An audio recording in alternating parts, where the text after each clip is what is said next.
Like many young boys, I was probably drawn to the martial arts for all the wrong reasons, but as fate would have it, I was very, very blessed by finding the right teachers.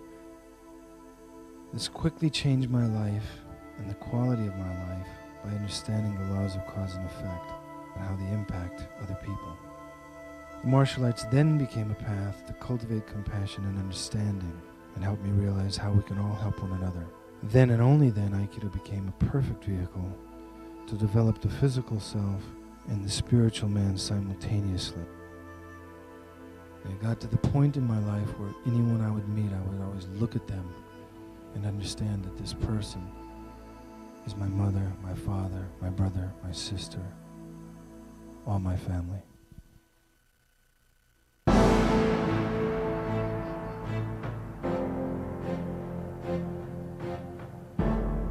You never know how long the battle's going to be. You always have to be ready.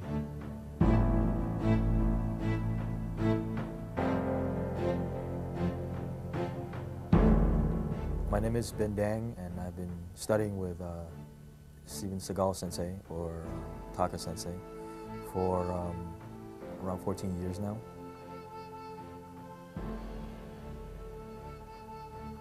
My name is Larry Reynosa, and I've been training with Sensei Steven Seagal since 1983. 名前は大久文康です。合気道はもう13年目になりますね。I discovered Seagal Sensei in the late 70s in Japan. I went to Japan to find an Aikido teacher, and then I went and saw his dojo in Osaka, and I was thoroughly impressed. But I was a little concerned about the idea of coming 13,000 miles to study with an American. I was looking for practical, so ultimately I went back to Seagal Sensei's Tenshin Dojo. I'll never forget the first day I met him because he was wearing a plaid shirt, blue jeans, cowboy boots, and had very long sideburns. 名前は辻村美穂と申します。合気道歴は10年です。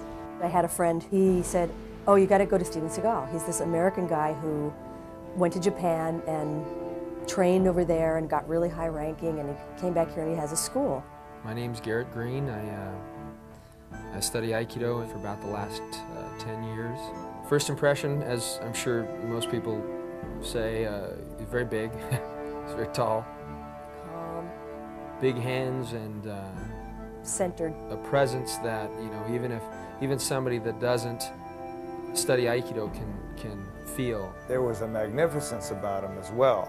He was one of the first Anglos to be given credentials to teach Aikido in Japan. When he would walk in, he'd feel someone entered the room.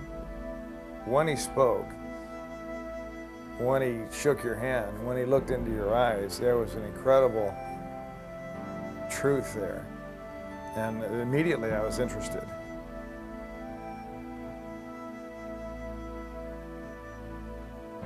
第一印象は思ったより何ですか、そういう遠い存在的な感じはしなかったっていう感じです。なんか親しみを感じるというか。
I feel like I was very fortunate. I was in the right place at the right time.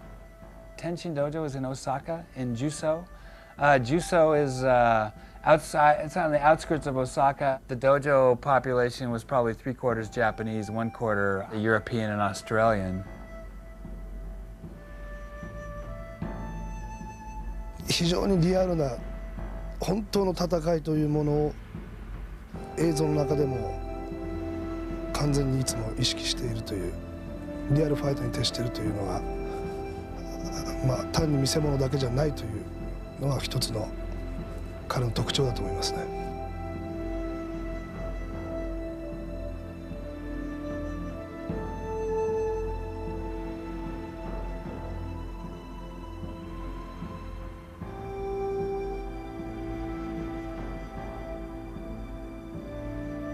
Everybody seemed to respect each other, regardless of. That was the nice thing about Japan. There's a great deal of respect. It wasn't fun. It wasn't a lot of laughs. You know, a lot of times you'll go to dojo and there'll be people joking around, laughing, talking. Not a lot of talking. As soon as you heard Sensei's tread coming up the stairs, and it was easy to identify, you could tell that the level of attention and the level of seriousness changed. There was no more talking more. It was like everybody knew that they better pay attention. He did all the talking. I think that Sensei, you know, as an Anglo, I think that in order to be treated as an equal, my understanding is that he actually had to be better. I think that there were people that came in and challenged him. He didn't have to be tough, he just was. You don't get to deal with the man to start with. You got to prove yourself against his students first. I had no idea what he was doing.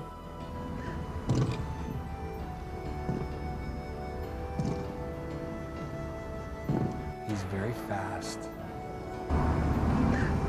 Like lightning. You'd sit there and you'd watch him do a technique, and he did it so fast that I had no idea what he just did.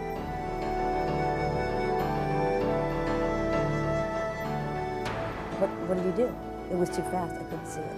And then he did these great flips and different kinds of falls, and then I saw everybody else doing it, and they didn't do it anything like the way he did it.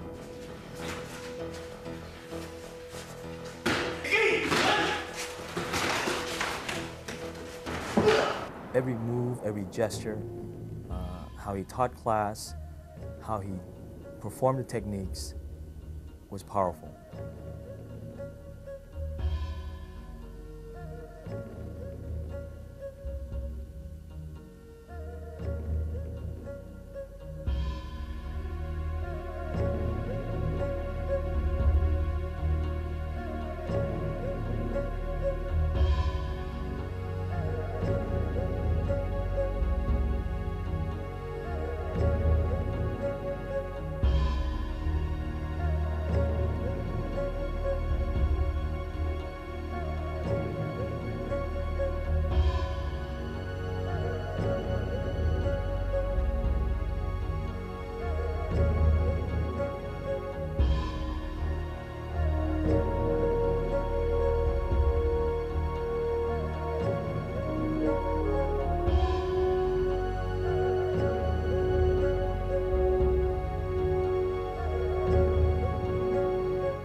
日本には文武両道というのがあって、両方が均等に発達していかないことにはいけないというふうに思っております。Sensei taught a pretty form. He taught, and when he did speak, he taught in Japanese.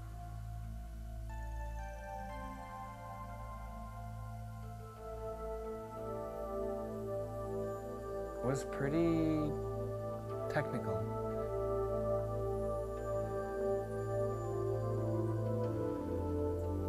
He would always stress the basics.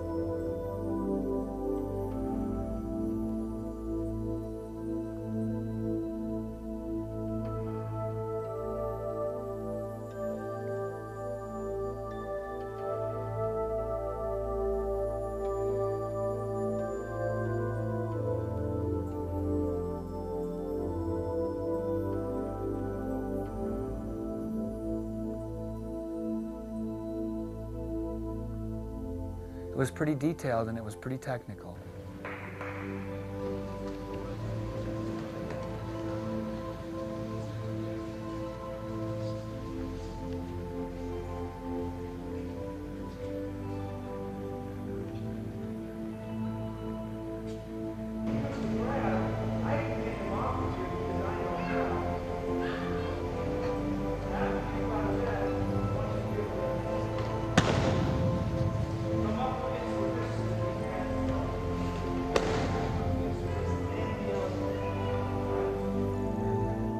That was really my first exposure to Aikido in any way. I was training with someone that was teaching a very practical Aikido form. It should be practical. If you practice on a practical level, then you can take that form and you can dance with it. But if you are trained in a dance form and you suddenly need to use it practically, oh, you might be disappointed. You know, you don't take a knife to a gunfight, basically, is one of the things that I was taught by him.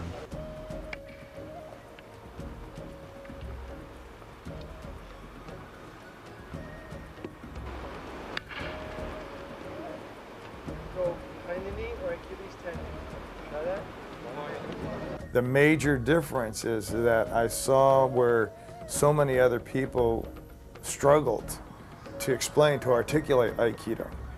They really had a struggle with that because what they said and what they did didn't equate. I've heard this conversation many times. This is what you do if you get punched. And then to see the punch stop in front of the nose. Or this is what you do when you get hit from the side and then see this hit stop. And then this is what you do if you get choked, and yet I don't see people choking. So there was a real inconsistency in the teaching. I got with Taka Sensei, and all of a sudden he said, well, this is what you do if you get punched. And all of a sudden you would see that fist coming right at you and it'd go right at you. If you didn't move, you would get punched. That was the truth. That's something we could really relate to because, in fact, if we didn't move, we'd get punched. Sliding up sort of like a C. Sliding from the chest, like that. So it's coming up the chest. Steven Seagal's Aikido is more applicable to on the street applications.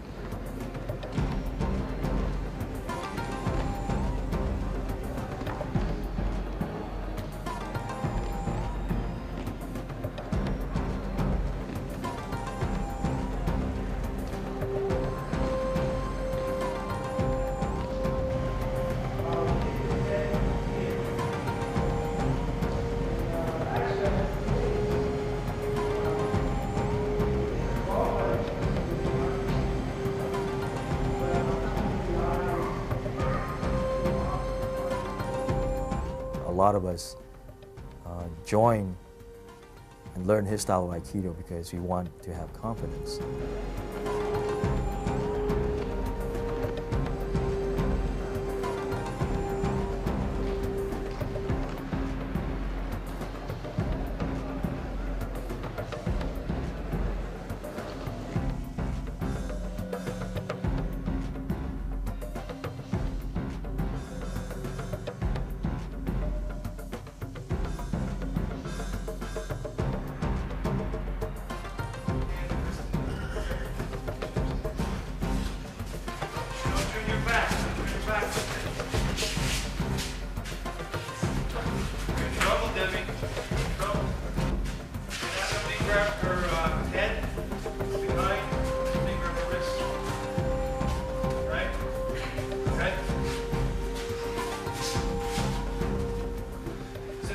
I've seen this today, people turning the wrong direction.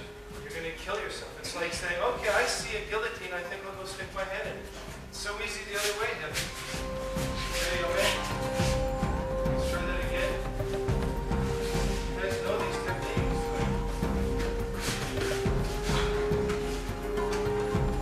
There you go, man.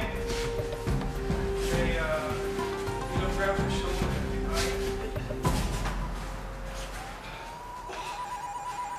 I guess the Japanese word is kibishi, which really translates roughly as severe, and definitely Seagal Sensei's form is, you know, it's severe. Not severe in terms of people getting injured, but it is a form that works. Does this work? In a situation, if somebody comes and attacks you, would this work?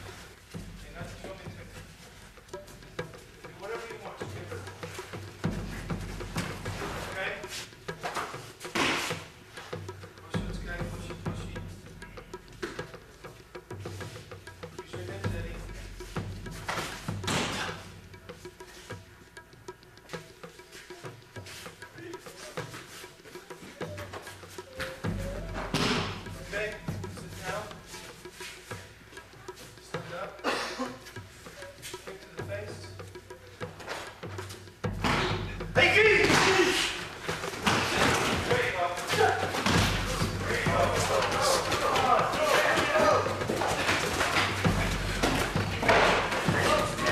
Watch your back, watch your back. Good.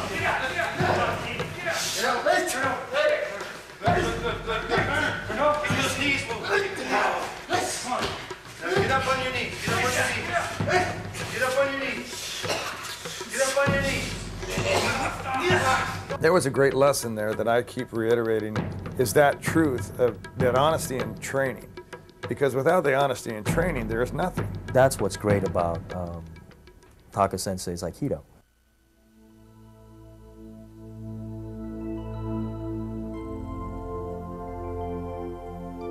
The image of him that I remember the most would be the way he would start class in front of the showman, and he would bow to the showman, turn around, bow to us. It was powerful. Not just a powerful image, but a powerful feeling. There's two levels where, Taka Sensei trains, and that's one with the beginner, and he's very kind, he's gentle, he's incredible.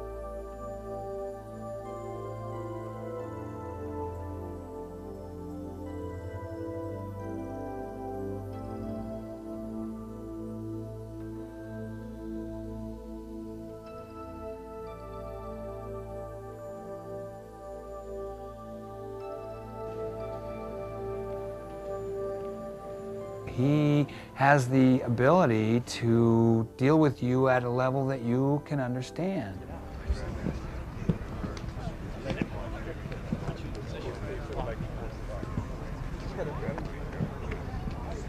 Okay?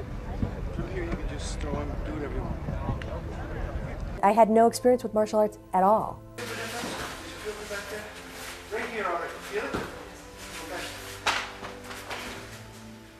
So, I can teach you.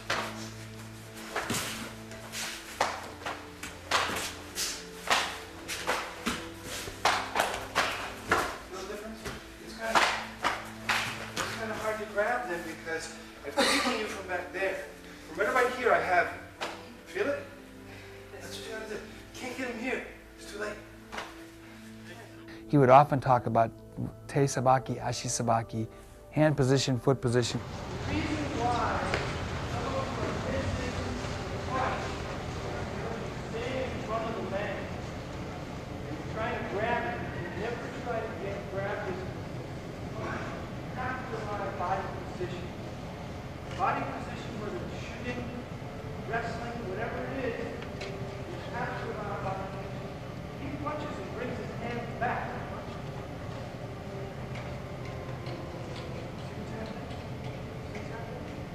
The idea is, right here, I'll have a good time. I'm not even looking. Okay? You understand?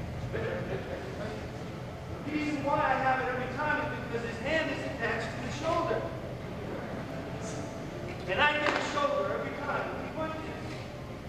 Every time I get the shoulder, right? That's all I want. That's all I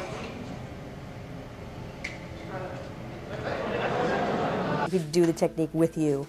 He'd explain things about what you were doing wrong. He'll let you know about your openings. He'll let you know about your holes. Some classes, he didn't talk at all. He would just come in, do techniques, hi dozo, we'd get up and do them. Pay close attention to his hand movements.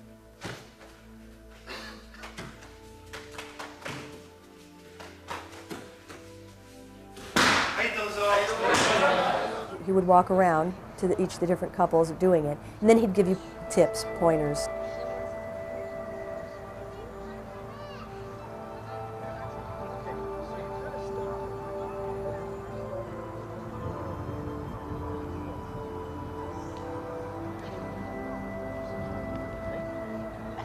No, safest place is where? Behind. Or to the side.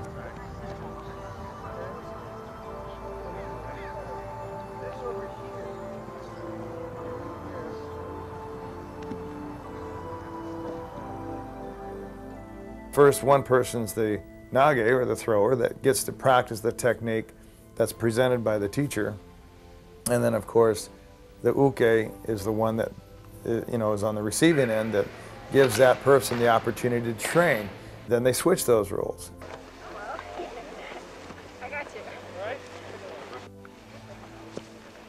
All that stuff he talks about with kicks and avoiding overhead strikes, it's all very precise. That's why that hand comes. I'll start out up here. And when I raise my elbows because it's your hand and whatever's in it is always going to be guided away from anything inside. So his whole head is vulnerable. It's right across. So if I have a knife in my hand, I'll cut his arm off. If I have a strong fist, I'll break his arm. If I have a club in my hand, I'll break his arm. So this is the cardinal no-no. This does not exist in Aikido or any good martial arts. The movement is not even here, but here, so that his head and everything else is protected. Here is this one. You'd get individual attention.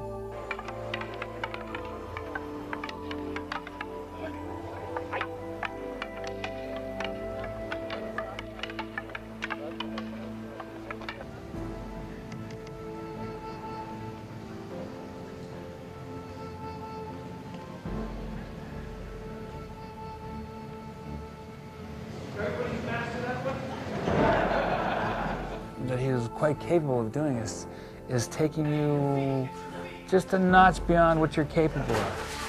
Get your feet out of there! Get your feet out of there! Get your feet!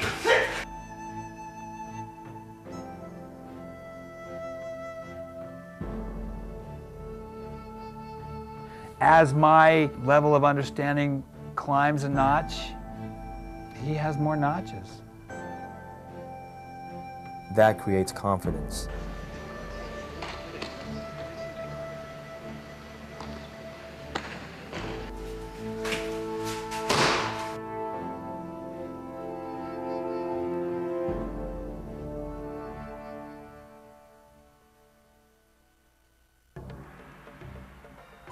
He always wanted you to do a lot of ukemi, and that's how you'd learn.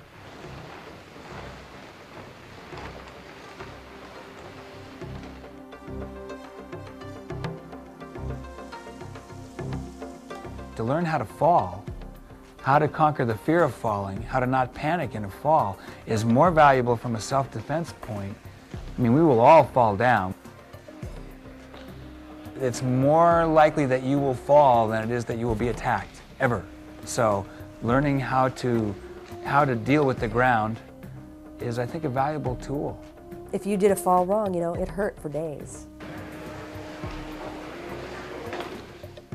Ukemi is to provide the honest attack that might occur as a possibility on the street.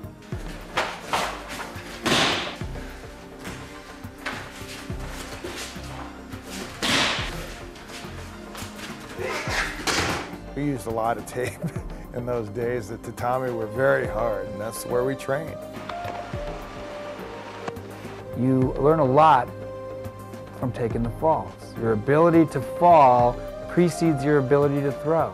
That means that you have to be on top of your ukemi. That means you got to be there, which is really what it's all about anyway.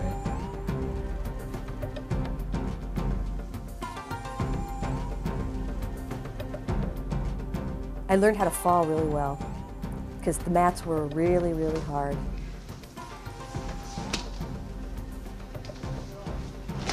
You know, when Sensei calls you up to take ukemi, the hair on the back of your neck starts to raise a little bit. You're like, okay, you get inside this guy's reach, you better be paying attention. I have more than once been caught thinking that he was going one direction when he was going another. It can be downright painful.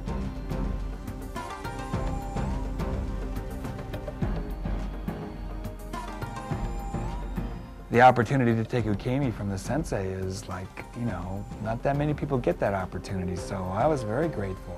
Anybody that has been on the mat with Taka Sensei knows that there is truth in Aikido. It's undeniably powerful, effective, And when you stand in the truth, you know, sometimes that's brutal. He's yelled at me, yeah, definitely. This is the moment of truth. You get out of your car in the parking lot, you're sleeping in bed with your wife, and somebody comes in through the window. This is the time right now. And the guys who are up here are giving you permission to go for it. And if they can't take that, they can't be here. They won't be here. They'll go somewhere else. When you're absolutely out of gas and you can't breathe and he's yelling at you to get back up again and smacking you or throwing people on top of you or saying get him or you're up against the wall. Now you got your feet, the most important part. Now you got your feet. Turn over, and get on your knees and lift yourself up. Turn over. I'd rather suffer his anger than his indifference. There you go. Get out. Move. Fuck your pants. Hey, I'm ahead. I see you try to pull your pants up again, and at a time like this, I'm gonna hit you myself. That's where you feel the most love. It's weird because you feel bad when he yells at you, but it definitely came out of love. You know, I never felt he hates me. He's mad at me. He's not, there's nothing in it that you feel threatened by him. Okay, I don't know what happened to you, Sean. I don't know, maybe I should draw a spot on you. See this spot, everybody? Everybody like this spot? Stay the away from here. What is this?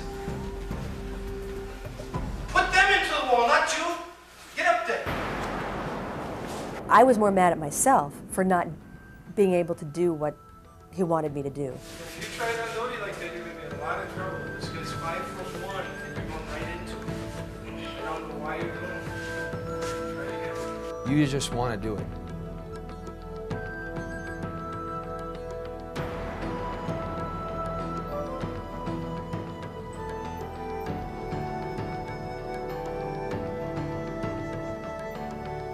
You'd always feel that he's doing it for your benefit. If he yelled at you, that would make you come up to where you needed to be. But he did it out of love. The best advice he ever gave me was to not be female. Don't think of yourself as less or weaker or not able to do the things that the guys are doing. Don't make that the reason that you can't do it. 一緒に練習する相手が男性の方なので、練習してる時にどうしても力で来られて悔しい思いをする時がたまにあるんですけれども、でも技をやっぱり自分なりにきちっと技をかけていけば男性が相手でも十分技になりますし、かえって男性にとってこんな私細いですし力なさそうなのにその女の子にこう技をかけられることに対してなんかかえって何かを感じるんじゃないかなと思います。I got yelled at. I got, slammed to the ground. I got injured, which all the guys did too. There was no difference. When I was out there, I could be a guy, I could be a girl. It did not matter. Debbie was a very, very good Aikidoist and very strong-willed. The way Taika Sensei teaches it is it doesn't matter, your size or your strength doesn't matter. If you adhere to the basics and the principles that we practice, women can be incredibly powerful. He used to always say, you actually have an advantage being female. Women can do better Aikido than men because they don't have the strength. They have to do the technique better than we do in order to make it work. I think it's the best art for women to take because it doesn't require strength. It really requires agility, if anything. And women are more agile than men in many cases. Women being smaller and sometimes, less physically strong than men can benefit so much more from the Aikido of this. It was always saying, it's not a male-female thing. It has nothing to do with that. Try to get that out of your mind. It has nothing to do with how big you are, how tall you are, or how many muscles you have. It has nothing. Aikido isn't based on that. It's how strong your mind is. Essentially, the idea is not to have to use the form. Is to sense what's going on and to neutralize or figure out a way to create a situation where it doesn't get physical. You kind of become inner strength. You know, you get an inner kind of feeling of calmness, and just the fact that you become aware of everything that's around you. That's, you know, that's one of the things that people train in the martial arts for, is to raise their level of awareness of the moment. And definitely, he caused that to happen. He caused you to be on your toes.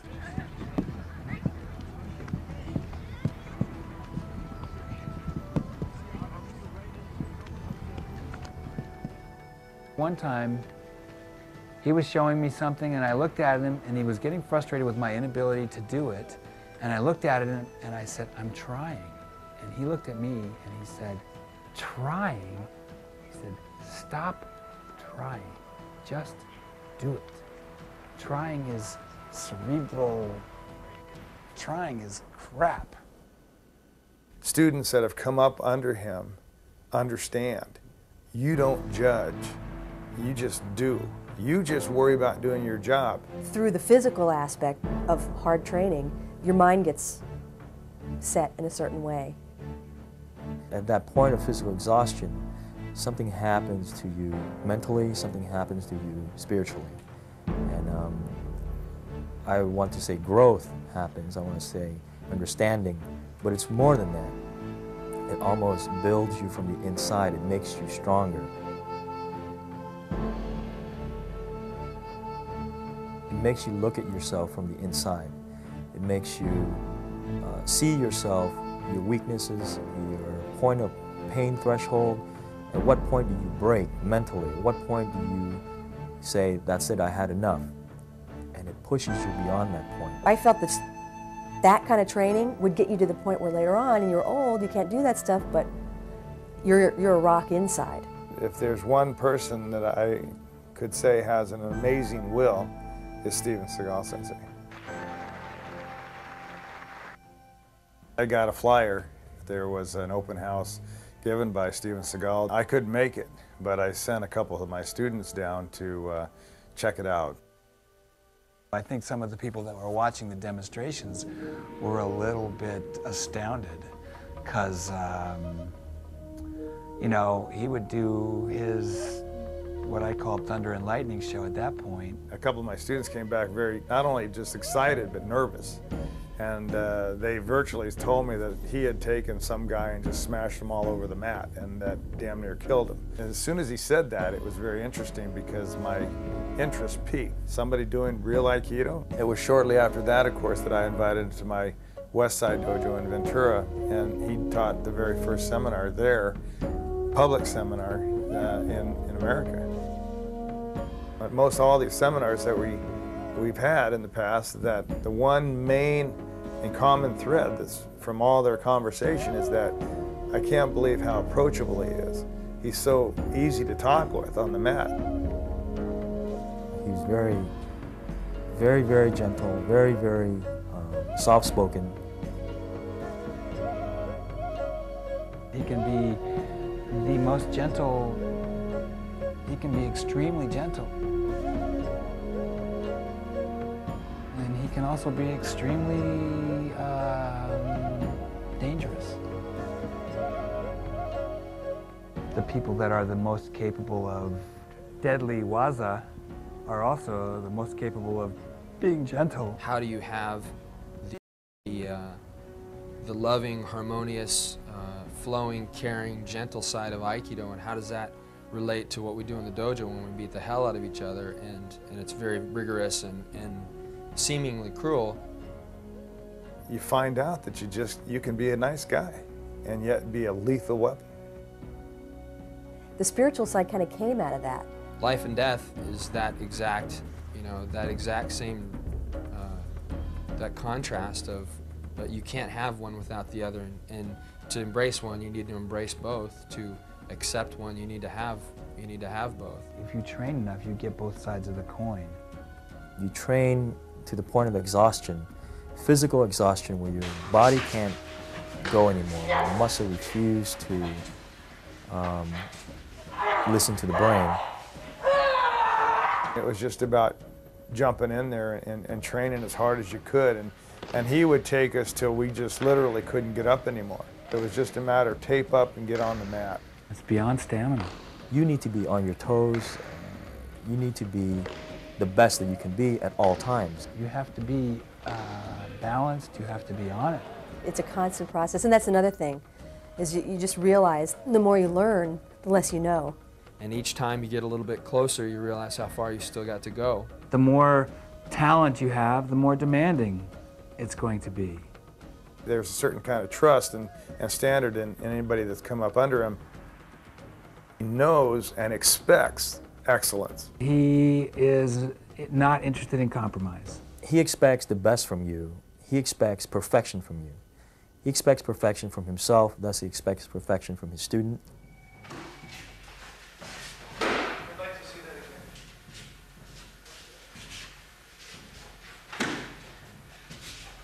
I'd like to see that one more time, one final time.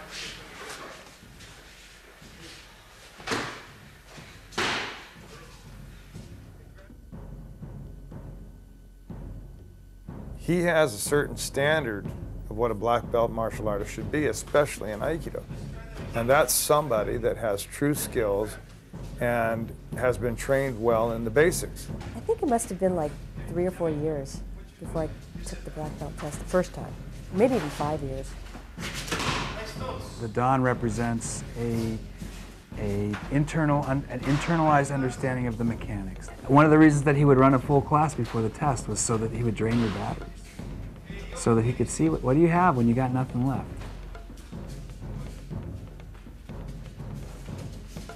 How deep can you dig?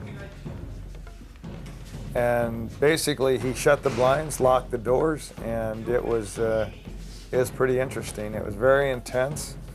And he always said it's so simple. You know, it's so simple, but it's so hard.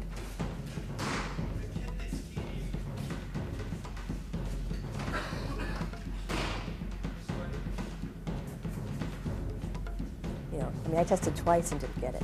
So, and other people tested 2 and 3 and 4 times. So it wasn't an automatic thing.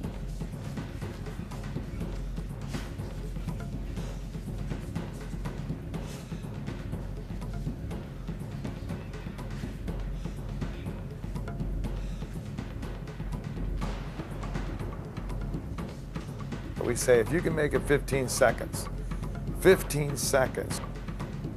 And that's how, you know, intense these tests were. I have seen few people pass the test their first time. And in fact, I would go so far as to say that not passing the test your first time is part of the test. So you experience this little bit of a peace, the calm before the storm. Very peaceful up until the time where he says go.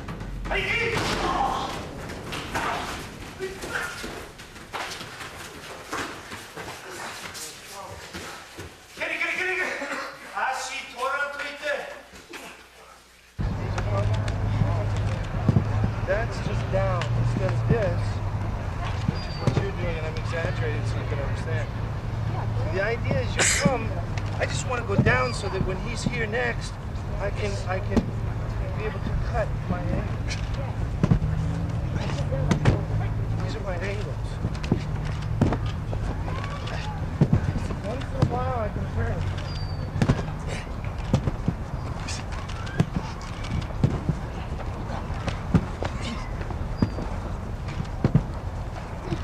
See, I'll turn if I want to move.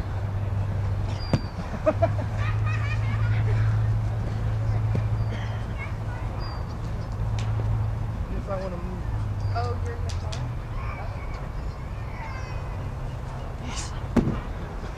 See, from here, if I don't have time to move and you're over there, this is the worst place you could be. If I don't have time to move, I have you both here. I'll either move that way, so I can take a look at each other. For another technique I'm showing you guys is just right here. This is the worst place you could be. I can use my foot, come up in here. Where did you come up in here, or say nugget, or as you come. The Dan test represents the opportunity to show that you have internalized the practice. And the randori is the main thing of the black belt test. This was a lesson in fear and overcoming your fears. The randori is where the test, that's where the test lies. Basically, in Taika Sensei's way of thinking, that this is the standard of Shodan, of the black belt. Randori is a multiple attack, multiple person attack. You sit on one side of the dojo, 3 guys are facing you, and when he says, Hajime, begin, they just run at you full speed and just try to take you down. In my mind, it's sort of the essence of the form. That is to say, the idea of the form is to be able to deal with more than one attacker at a time.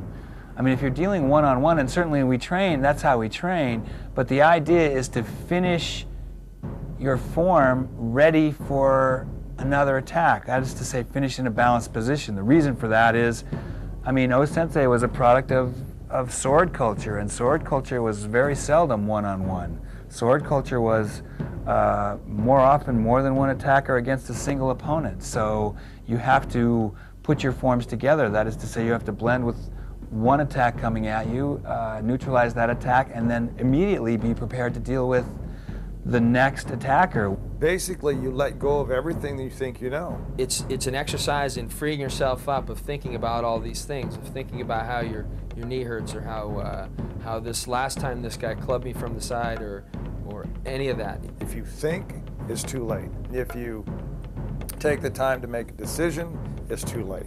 If you hang on to that and you stand in, you think you know, or in other words, your own arrogance or egotism, if you want to call it, if you stand in that, you'll get smashed. And that's the value of the randori, because basically when they says go, these are 3 guys that are one breath away from being in reality on the street. I mean, there's been situations, I think, on the street that I would want rather than this.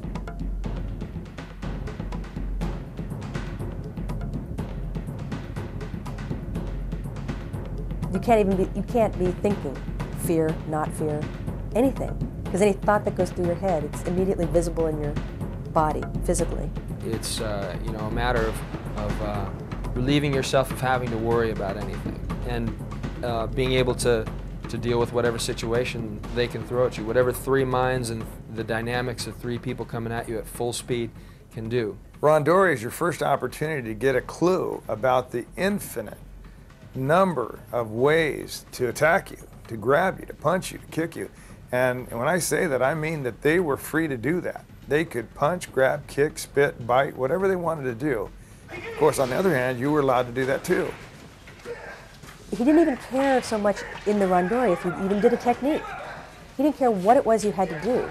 Whatever it was, as far as he was concerned, that was it. You just have to do, and you have to do it very quickly. The main thing is being there in the moment and dealing with nothing but what's there. When you got more than one person coming at you, and they are all coming at you with the same intent and simultaneously, you don't want to get captured, and you certainly don't want to be taken to the ground. In that instant, he wants you to think, this is life and death. These guys are going to kill you. If they get you, you're dead. Once they hit you, I mean, you realize this is for real. And it gives you an opportunity to understand what letting go is all about. The world doesn't change for anybody. I don't care if you're a woman, I don't care if you're a baby. The world doesn't change. The evil doesn't change out there. All those things that we have to face don't change. Okay? The only way we can teach anybody is by being real. All right? If he can stand up, that's good. If he falls, we'll make him stand up again and again and again. All right? That's the way it works. There's no favorites in the dojo. There's no women. There's no men. There's no old people. There's no young people. You come up for Shodan, everything is the same.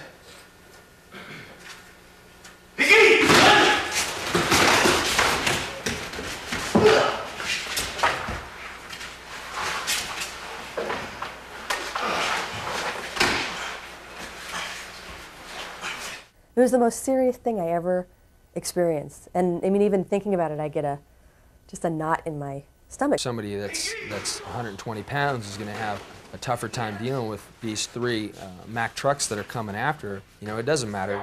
It's what's inside, what you have, your character, and that's what's going to come out in the test. And you're sitting there and you're trying to like prepare, and you're trying to relax your body, and you're trying to just clear your mind so that everything is, whatever it is that comes to you, you can deal with it. It's hard to do. It's hard to relax. It's hard to breathe because you've just been doing techniques and you're a little bit winded.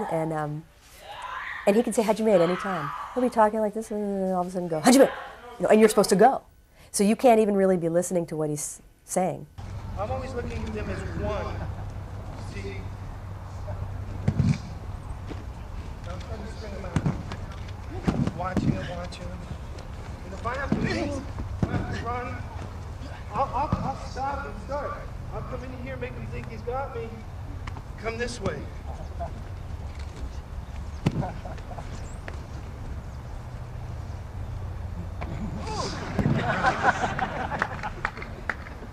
But as they grab me, one thing I'll never do is let them get on the inside. What I'll always try to do is keep that myself.